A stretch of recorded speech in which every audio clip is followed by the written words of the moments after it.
Super Smash Bros. Is a franchise that's become less of a video game and more of an event. Seriously, as much as people love playing these games, I certainly do, that love almost seems eclipsed by the sports-like rallying behind your favorite character, praying to Sakurai that they be allowed to join the fight, and promptly being disappointed when they aren't. I don't think people can even be blamed for feeling this way. Smash is a crossover, first and foremost, and said crossover has grown to such an insane scale that the sky truly feels like the limit. And fans aren't the only ones who've created this new environment for Smash to thrive in. Sakurai and Nintendo play into the series' new identity of literally everything more and more with each entry, which, in turn, made the series more and more powerful. Ultimate was the peak of this strength, displaying the extent of Smash's cultural impact with every reveal. Entire presentations were ruled by a single character, weeks of gaming discussion dedicated entirely to one drop in the game's already enormous roster. I've had people who don't play video games, let alone Smash, reach out to me after seeing news of a brand new fighter making their way to the crossover. A new Nintendo game is usually exciting, but it's gone to the point where a new Smash reveal can often stand alongside, if not dwarf, a brand new title. The moment you see that, anything is possible. So, to celebrate Ultimate turning half a decade old, that doesn't feel right, I thought it'd be fun to analyze the trailers that have become events in and of themselves. What works, what doesn't, maybe throw in some hot takes, cool takes, who knows, let's get going. Where to start but the beginning, with Smash Ultimate's first trailer in March of 2018. Although back then, it was a Smash Switch to the public. And right off the bat, the simultaneous reveal of the game and Inklings as fighters hits a lot of nails on the head regarding what makes a good Smash trailer. 1. Circumstance. This is one that often gets overlooked, I feel. The circumstances surrounding a reveal, largely related to the content or context of the presentation it's placed in, can majorly impact that reveal's effect. Smash Ultimate's first trailer, of course, had the unique benefit of Smash Ultimate not being a thing yet, meaning that the surprise was amplified tenfold compared to the expectation of a Smash reveal that loomed over every presentation for the next 3 years. More clever, though, is the fact that this trailer was preceded by the reveal of Splatoon 2's Octo expansion, which put direct viewers in the mindset to expect more Splatoon content before pulling the rug out from under them and going, surprise, peak. 2. Pacing. This one's pretty self-explanatory. The way the trailer keeps this electric pace during the combat before bringing everything to a halt right before the big reveal is impeccably executed. It keeps you engaged and builds on your excitement with each passing second until you're forced to sit with it during the tonal shift, at the edge of your seat just waiting to fall off once you get that confirmation. And speaking of that confirmation, 3. Iconic. Smash trailers can genuinely serve as important landmarks in gaming history, noting the exact moment a character or series was represented in this ever-expanding crossover that pays respect to the entire medium. I'd argue that if your reveal doesn't have at least one moment that fans can look back on fondly in a few years' time, you're doing something wrong. The flaming Smash Ball in Inkling's eye has become one of the most iconic moments in the series' history, and while we can't expect every trailer to have something quite on that level, standing out can go a long way. And on the subject of standing out, let's shift to another extremely successful reveal, one that greatly benefited from its timing. When Nintendo announced the Fighters Pass, Smash Ultimate's first wave of DLC, people's expectations weren't the highest. Being preceded by Piranha Plant, I saw most anticipating 5 fighters that would play it safe, likely promoting games Nintendo was interested in selling us at the time. Surely these wouldn't match the insanity of the base game roster, let alone surpass it. What a statement, man. Not only to start off the game's DLC like this, but hours before release and at the Game Awards. Joker's trailer is easily the greatest bait-and-switch Ultimate ever pulled. Even the Inklings reveal was able to tip some people off early from the sheer quality of that cinematic, but this? There was no reason to believe this was Smash prior to the flipping of that envelope. This displays how these reveals can pursue different, but equally successful styles of pacing. Our previous trailer was designed for the audience to slowly come to the realization, just as our characters do, but Joker's is all about that raw surprise, instant, powerful, and effective. Stylistic and flashy like his game of origin, Joker's trailer set the tone for the journey Smash Ultimate was about to take us on. As you'll see later on, reveals aren't always perfectly attuned to the context of their presentation, so having the Phantom Thieves literally sneak their way into the Game Awards will always be a standout moment in Smash history. A perfect marrying of setting, theme, and character. Coming off the heels of the highly stylized Joker trailer, now seems like a good time to discuss tone. Tone can vary greatly between reveals, which, I mean, in a game where Isabelle can fight Ganondorf is kind of important. Some are dire, some are celebratory, but ideally, each trailer's tone should perfectly fit the character it's revealing. Ridley is a great example of this. From the very first shot, this grim mood gets established, emphasized further by seeing just how cautiously our characters are navigating this environment. And of course, this peaks at Mario and Mega Man literally dying, which I gotta say is a really funny part of these reveals. I mean, how many times do you get to see Luigi's soul forcefully ripped from his body? Does that one time count? Maybe not. Interestingly, tone can often override our previous rules to a trailer's benefit. For instance, King K. Rool's reveal purposefully interrupts its dramatic build-up for the sake of a gag, which meshes really well with the goofy tone adopted by the trailer. This joke was repeated in Banjo's reveal, which kinda makes it less effective, but most people were too busy freaking out to partake in Smash reveal quality analysis, believe it or not. However, even though the callbacks in Banjo's showing can feel a little redundant, if intentionally so, there are most definitely important elements here that we can dive into. Most notably, this right here. Dare I call this one of the greatest parts of any Smash reveal, the hint. Smash reveals, at the end of the day, are for the fans. With each character's unveiling, millions of supporters scream in unison as the dream of seeing their favorite funny game guy fighting Wario comes to fruition. And, as I'm sure you've noticed, sometimes those screams come a little early. Sephiroth! Wait! Ah! The hint is what separates the viewers from the fans. A little peek at what's to come for those familiar with the character to pick up on. People like to feel ahead of the game, and ensuring that a fighter's fans are able to flex their passion before the curtains fully open is an easy way to make an unforgettable reveal.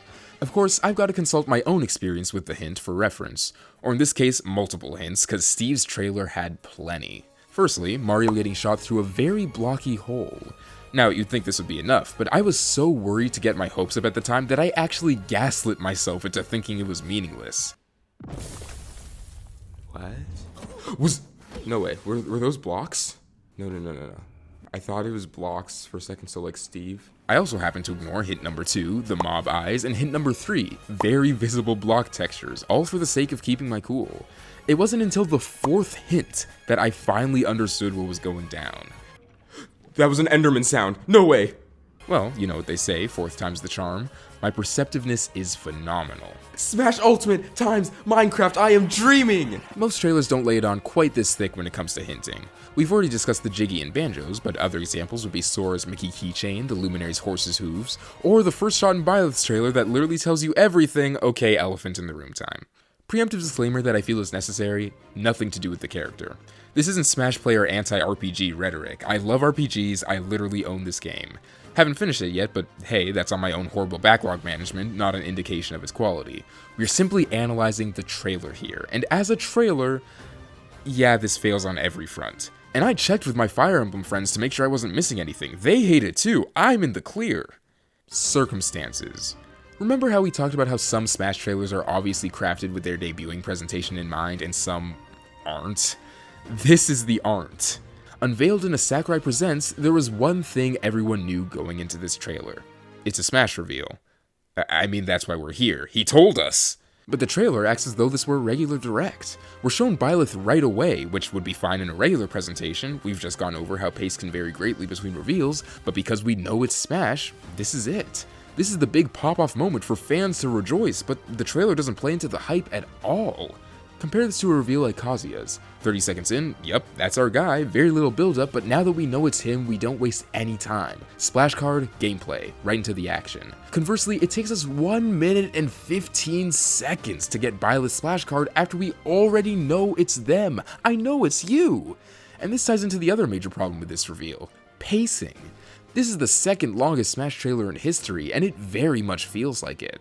After Byleth is shown, we get a dialogue sequence with Sothis, which again, wouldn't be an issue if we were being tricked into thinking this was a Three Houses thing, but we're not, so it is.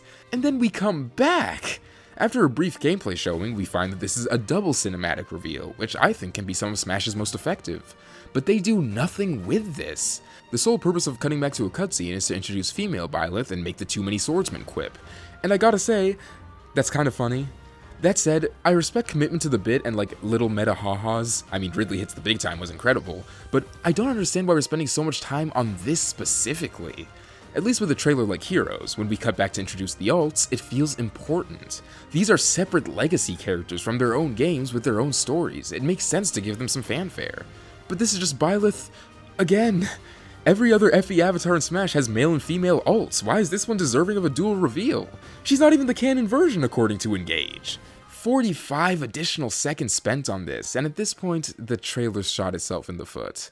I've always believed that a reveal well crafted enough can impress even the least interested watchers. 5 years ago, I saw people with very little Persona familiarity pop off at Joker's reveal simply because of how cool it was. I know because I was one of them.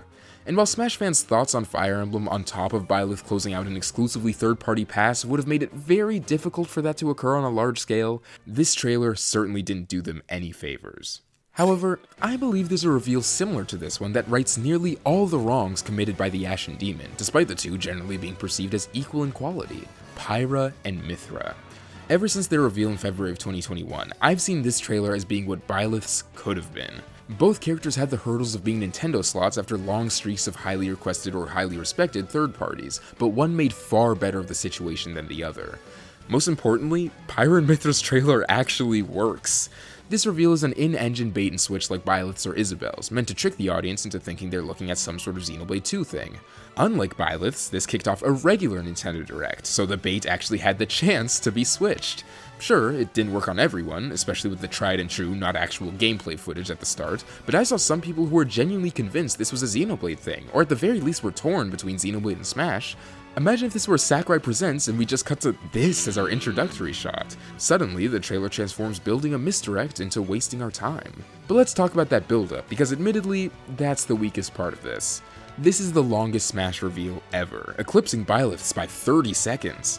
I feel like this isn't as offensive in the context of the Direct because ideally, the viewer believes this is just an extended Xenoblade cinematic, but I think it definitely harms the trailer in a vacuum. I mean, it takes a minute and a half just to get our splash card, but once we do, things get so much better. The tone is celebratory, highly energetic, and the pace begins to reflect this. They seamlessly weave together gameplay and cinematics without losing the tempo for a second.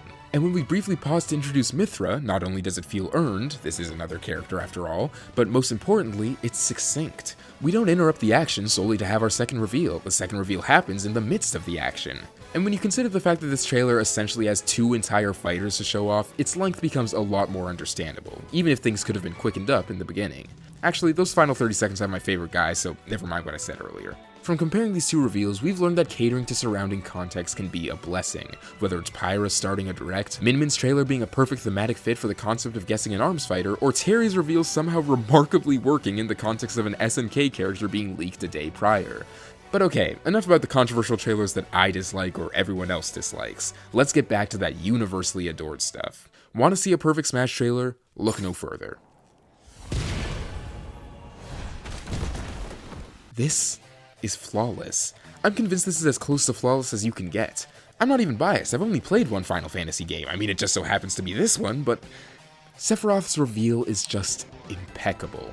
It's so hyped that I'm not even sure if I can look at it as analytically as the other ones, but I can try. Okay, first things first, right off the bat, boom, immediate stakes set by some exceedingly powerful heroes being knocked back. The trailer feels enormous in scope already, even prior expert utilization of the hint by having one winged angel play a little bit early so people can scream Sephiroth upon hearing it. Cloud finally makes an appearance in the trailer. It's like, guys, look, this guy again? Greninja and Bayonetta pull up to try to stop him and Bro's just like, swing! Mario's dead! Mario's dead! This is a good trailer. Earlier, I talked about how tonally, Smash reveals can range from dire to celebratory, and I'd go as far as to say that you can make a chart based on this principle. So if trailers like Sephiroth, Ridley, and the Belmonts are all the way to this side, reveals that murder or come close to murdering the Mario Bros, what's the inverse? We've seen Smash at its peak dread, but what does its peak triumph look like? Sora's trailer feels like a magical moment in Smash history. I have not played a Kingdom Hearts game in my life. But isn't this what I talked about earlier? An incredible Smash reveal has the power to cross the boundary between fan and viewer and make everyone feel like the former. External stakes were never higher. This was the last Smash reveal for God knows how long, the conclusion to gaming's greatest crossover in 3 years of excitement. I sat down to watch this trailer in my Megalovania shirt, heart locket around my neck with my Frisk little buddies standing next to me, hoping and dreaming that my most wanted fighter would close out the game. And they didn't. But I was still smiling.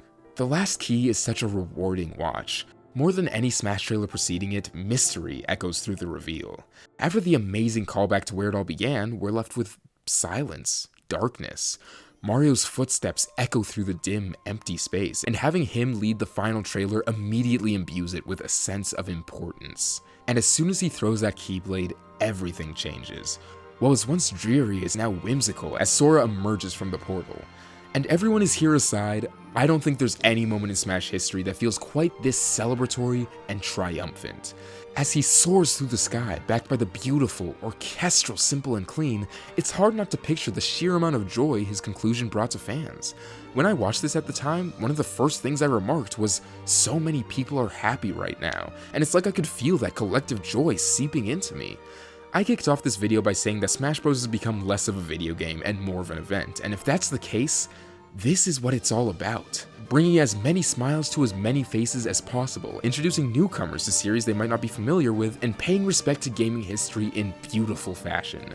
Smash Bros is a phenomenal example of not just bringing people together through gameplay, but expanding even beyond that to achieve feats long considered unattainable and create as much universal joy as possible.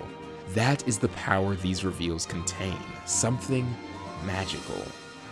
Happy 5 years, Smash Ultimate. Ken Cineroar and Piranha Plant. There, now I've brought up every Smash Ultimate trailer in this video. How's that for comprehensive?